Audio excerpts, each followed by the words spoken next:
أشهد أن لا إله إلا الله وأشهد أن محمدا عبده ورسوله اللهم صل وسلم على سيدنا محمد وعلى آله وصحبه أجمعين لا حول ولا قوة إلا بالله العلي العظيم أما بعد. Hadirin jemaah kaum muslimin yang dimuliakan Allah Subhanahu wa taala, bahwasanya Allah menjadikan kita sebagai umat yang tengah-tengah, umat yang menjadi wasit dalam peradaban umat manusia global. Allah sampaikan, wa kadzalika ja'alnakum ummatan wasata. Wa kadzalika, dan yang demikian itu kata Allah, ja'alnakum, kami jadikan kalian. Jadikan apa? Ummatan wasata, umat yang tengah-tengah, umat yang jadi wasit, yang tidak kanan tidak kiri. Dalam kaitan ini, dalam ekonomi global, bahwa Islam itu bukan kapitalis dan juga bukan sosialis. Islam datang menjadi solusi tengah-tengah. Di antara solusi yang disampaikan oleh Al-Quran, oleh syariat, oleh Allah Subhanahu wa ta'ala, supaya tidak ada disparitas yang sangat jauh antara yang kaya dengan yang miskin, maka Allah Subhanahu wa ta'ala membuat piranti-piranti syariah. Ada yang namanya sedekah, ada yang namanya zakat, ada yang namanya infak, ada yang namanya wakaf, dan macam-macam. Ini adalah piranti-piranti syariah dalam mengedepankan bahwa Islam itu adalah tengah-tengah, menjembatani dari ekonomi kapitalis maupun ekonomi sosialis. Inilah Islam datang. Dan harusnya kita bangga punya agama yang luar biasa, karena dengan ekonomi kapitalis yang kaya akan semakin kaya, yang miskin dihisap. Ekonomi sosialis, mereka juga tidak menghargai dan tidak mengakui tentang kepemilikan pribadi. Padahal Islam itu mengakui bahwa kepemilikan pribadi itu juga ada haknya, tapi juga harus kita saling berbagi, saling mengisi. Yang kaya membantu yang miskin juga membantu yang kaya dengan doa-doanya. Jemaah yang dimuliakan Allah Subhanahu wa ta'ala, karenanya Allah Subhanahu wa ta'ala di dalam Al-Quranul Karim banyak sekali yang menjelaskan tentang bagaimana supaya kita menjadi umat yang tengah-tengah. Di antara motivasi yang disampaikan Allah dalam Al-Quran, masalul ladzina yunfiquna amwalahum fi sabilillah kamathali habbatin ambatat sab'a sanabila fi kulli sunbulatin mi'atu habbah wallahu yudha'ifu liman yasha' wallahu wasi'un 'alim. Kata Allah, masalul ladzina yunfiquna amwalahum fi sabilillah, perumpamaan gambaran orang yang berinfak, bersedekah di jalan Allah Subhanahu wa ta'ala, itu bagaikan sebutir benih yang kemudian ditanam menjadi 7 batang, dan setiap batangnya menghasilkan 100 bulir padi yang berkembang dan berkembang terus. Ini pahala yang Allah berikan kepada kita, motivasi yang luar biasa. Bahkan bukan hanya 700 yang didapat, Allah bahkan menyampaikan, wallahu yudha'ifu liman yasha, Allah akan melipat gandakan kepada siapapun. Semakin ikhlas, semakin banyak tentu pahalanya dilipatkan gandakan oleh Allah Subhanahu wa ta'ala. Allah sampaikan, wallahu yudha'ifu liman yasha, Allah melipat gandakan bagi siapa saja yang dikehendakinya. Makanya syariat sedekah, yaitu sedekahul wajibah, sedekah yang wajib yaitu zakat, menjadi ruknun min arkanil Islam, menjadi rukun daripada rukunnya Islam. Islam tidak bisa tumbuh, keislaman kita tidak akan sempurna manakala kita tidak berderma, manakala kita tidak mengeluarkan zakat, yaitu shadaqatul wajibah, sedekah yang wajib. Makanya di dalam Al-Qur'anul Karim Allah sangat tegas, khul min amwalihim shadaqatan tutahhiruhum wa tuzakkihim. Kata Allah, khud, ambillah. Ini adalah perintah bagi amir, bagi penguasa yang mendelegasikan kemudian kepada amil untuk mengambil zakat-zakatnya orang kaya, zakat-zakatnya kita yang sudah sampai nisab, yang sudah sampai khol, yang sudah sampai dengan ukuran zakat, maka boleh seorang amir lewat perantara amil untuk mengambil daripada harta kita. Dan bahkan kalau seorang muzakki kemudian tidak mau mengeluarkan, seorang pemimpin amir pun boleh untuk memaksa untuk diambil zakatnya. Bahkan di zaman sahabat Umar bukan hanya dipaksa, tetapi siapa saja yang tidak mau mengeluarkan zakat itu diperangi oleh Khalifah Umar bin Khattab. Ini saking tegasnya supaya apa? Betul-betul Islam itu menjadi jembatan peradaban, menumbuhkan ekonomi umat dengan sebaik-baiknya. Makanya di dalam kitab Subulus Salam, zakat itu maknanya dua. Zakat secara kebahasaan, yang pertama maknanya artinya adalah an-nama. Nama itu artinya tumbuh, berkembang dan bertunas. Artinya apa? Setiap yang kita keluarkan harus punya nilai tumbuh dan kembang. Tidak boleh kemudian kita meskipun ngasih, habis ngasih, kemudian tidak ada asarnya, tidak ada bekasnya, tidak ada tunasnya. Ini berarti belum sesuai dengan yang dikehendaki oleh syariat. Makanya berzakat itu butuh dengan ilmu. Berzakat, pengelolaan zakat ini harus betul-betul dengan manajemen yang baik, dengan ilmu yang baik, dengan manajemen yang baik. Jangan asal-asalan kita kemudian ngasih orang. Soalnya apa?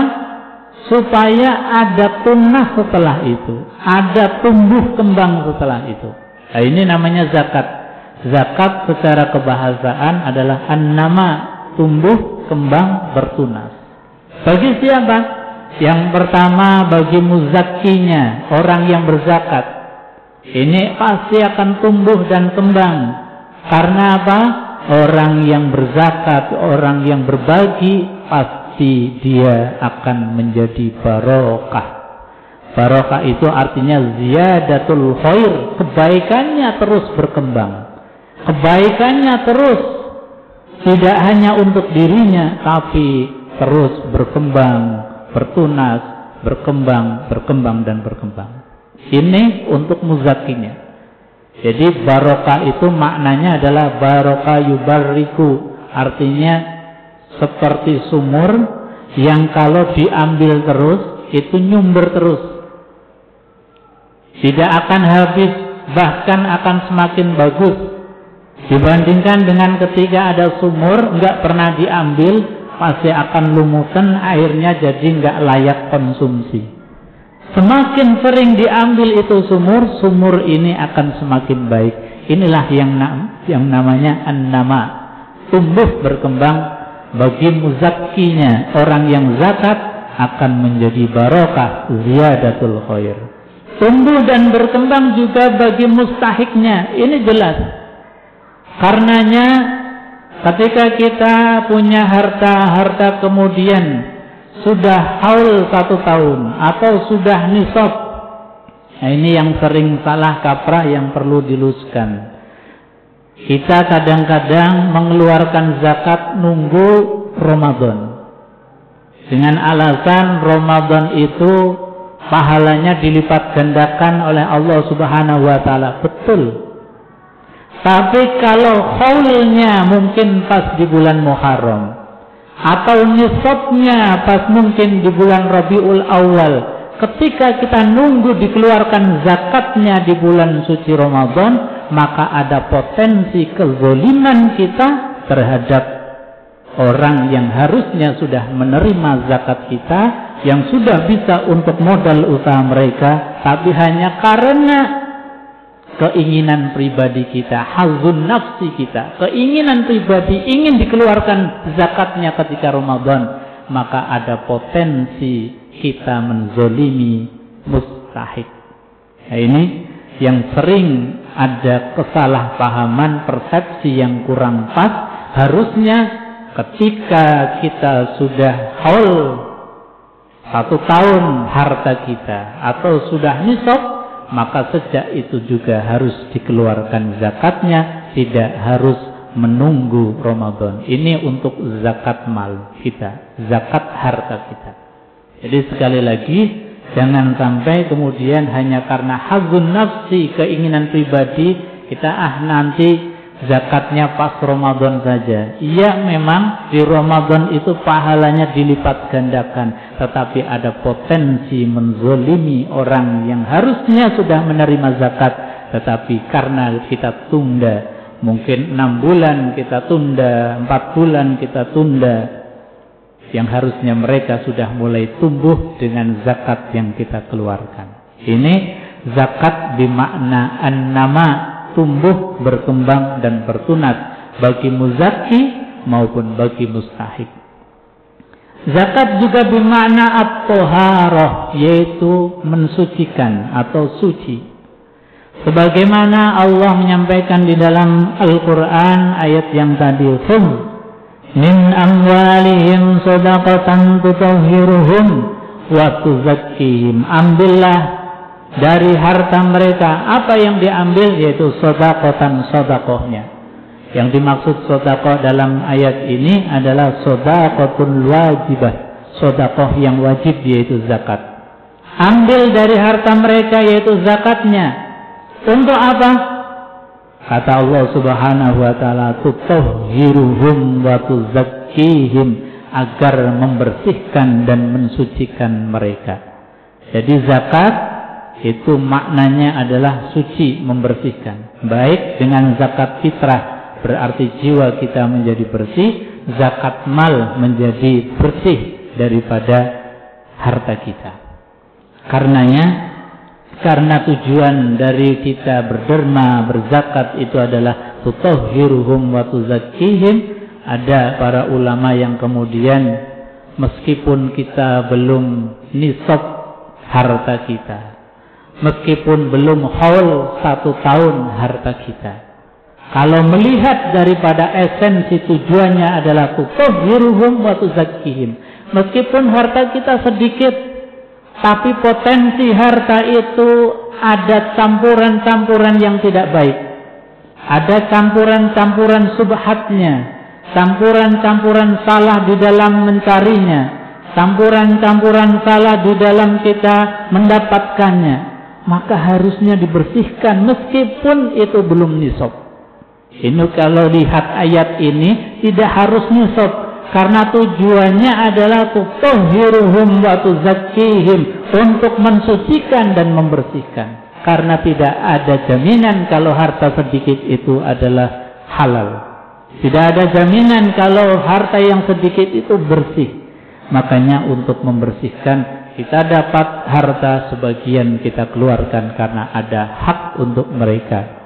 Wa fi amwalihim haqqul lisa'il wal mahrum. Dan dari harta kalian ada haknya orang lain, baik orang lain itu yang meminta kepada kita haknya, maupun orang lain yang dengan menjaga muruahnya tidak berani meminta kepada kita. Maka kita sendiri yang dititipi harta oleh Allah harus punya kesadaran bahwasanya harta yang atas nama kita, yang menurut kita milik kita, tidak 100% milik kita, tapi ada haknya orang lain.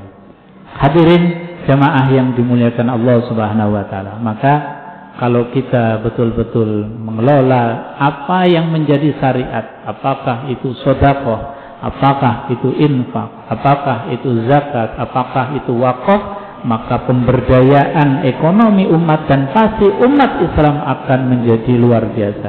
Karena dalam penelitian potensi zakatnya umat Islam ini luar biasa besar dan belum dikelola dengan baik. Apalagi potensi daripada sedekah, potensi infak, bahkan wakaf di zaman keemasan Islam itu menjadi tulang punggung peradaban Islam.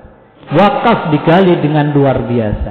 Nah, sementara kita wakaf rasanya kurang bersemangat. Padahal ini tulang punggung di dalam peradaban Islam, karena zaman keemasan Islam justru semuanya itu dibiayai dari biaya-biaya wakaf yang kemudian ditasarrufkan untuk kepentingan umat. Mudah-mudahan kita senantiasa diberikan pemahaman dan diberikan ilmu terus oleh Allah supaya bisa mengelola dengan baik sehingga kita betul-betul menjadi umat wasata, umat yang menjadi wasit tengah-tengah dalam peradaban, tidak mengikuti peradaban yang sosialis dan juga tidak mengikuti peradaban yang bebas, sehingga kita punya aturan sendiri. Peradaban kita adalah peradaban Islam. Mudah-mudahan ada manfaatnya. Mohon maaf yang sebesar-besarnya. Billahi taufik wal hidayah. Assalamualaikum warahmatullahi wabarakatuh. Waalaikumsalam warahmatullahi